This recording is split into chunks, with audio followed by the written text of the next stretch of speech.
Born on October 21st, 1929, by the name George Junius Stinney Jr. in Pinewood, South Carolina. He grew up in a segregated mill town in Alcove, South Carolina, a small working-class mill town where black people and white people were separated by railroad tracks. Black and white families worked alongside each other for D.W. Alderman and Sons Company. George lived with his parents and 4 siblings in a 3-room company house near the railroad tracks reserved for black families. His father, George Stinney Sr., a former sharecropper who worked at the town's sawmill. His mother, Amy, was a cook at Alcalou's School for Black Children. His brothers, John, was 17 years old, half-brother, and Charles was 12. His sisters, Catherine, was 10, and sister Amy was 7. George was a 7th grade student at Alcalou's School for Black Children. March 1944, the bodies of 2 young girls were found in Alcalou, South Carolina, 11-year-old Betty June Binnicker and 8-year-old Mary Emma Thames. They had both gone missing the day prior. The 2 girls went riding their bikes looking for flowers. The girls passed by George Stinney Jr.'s house, saw George and sister Amy. The girls stopped and asked if they could tell where the maypops, the yellow edible fruit of passion flowers, were. Neither of the girls made it home that day. The disappearance of Binnicker and Thames led hundreds of Alcalou students, including George's father, to search for the girls. The following morning, a search party led by George Burke Sr., one of the bosses at the lumber mill, found the bodies of the girls in a soggy ditch on the African-American side of Alcalou. Dr. Asbury Cecil Bozard examined the bodies and concluded that they met a gruesome death, including multiple head injuries, but no signs of struggle. However, Thames had a hole boring into her skull through her forehead and a 2-inch long cut around her eyebrow.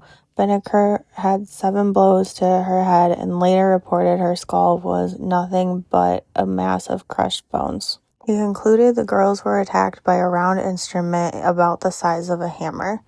Police never looked for a white killer. Witnesses informed Clarendon County law enforcement that the girls were seen talking to Stinney. They raided Stinney's home and arrested George Stinney Jr. and his older brother Johnny. Johnny was later released, but George was held. After George Stinney Jr. was handcuffed, the trial lasted under 2 hours. He was interrogated in a small room without an attorney, witnesses, and his parents. Police said Stinney confessed to killing Binnicker and Thames in an attempt to have sex with one of the girls. After Stinney's arrest, rumors of unaliving him with a rope started getting spread throughout town.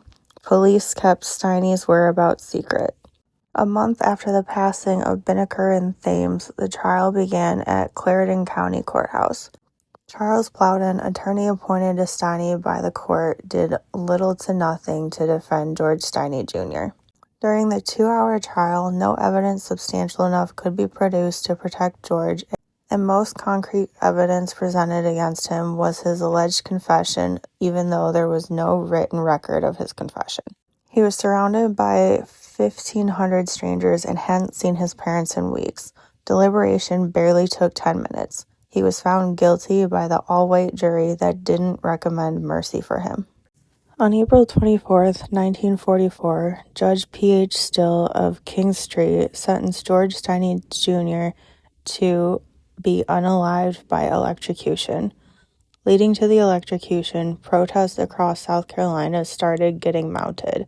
Protesters petitioned Governor Olin Johnson to grant George clemency on the pretext of his young age. The governor's office received hundreds of letters and telegrams from all over the state and country defending mercy for George, also warning the governor of racial tensions. However, the governor didn't budge. The execution of America's youngest person took place on June 16, 1944. George walked into the execution chamber at North Carolina State Penitentiary in Columbia. He wore a loose-fitting strap jumpsuit with a Bible tucked under his arm. 14-year-old George Stinney was 5'1" and weighed just 95 pounds at the time.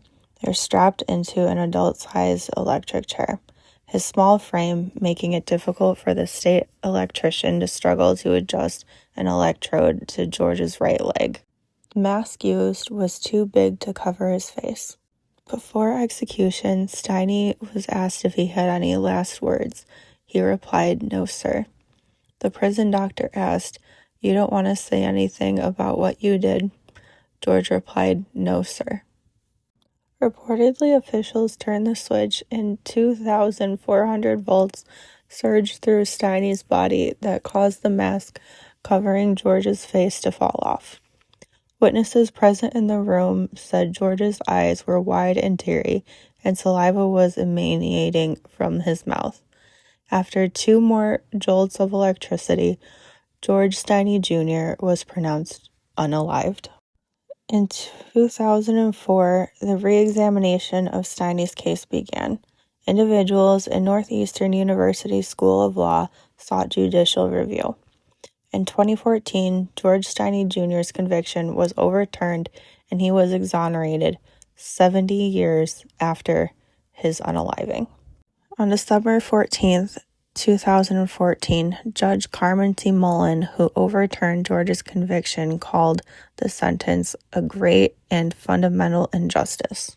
Overjoyed, George's sister Catherine said, "It was like a cloud just moved away.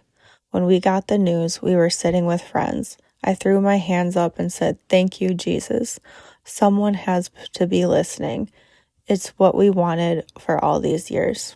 To learn more about George Stinney, read Carolina Skeletons by David Stout or the TV show by the same name. Read Billy by Albert French. The novel The Green Mile, which was loosely inspired by the Stinney case and later turned into a movie, and the short film called 83 Days.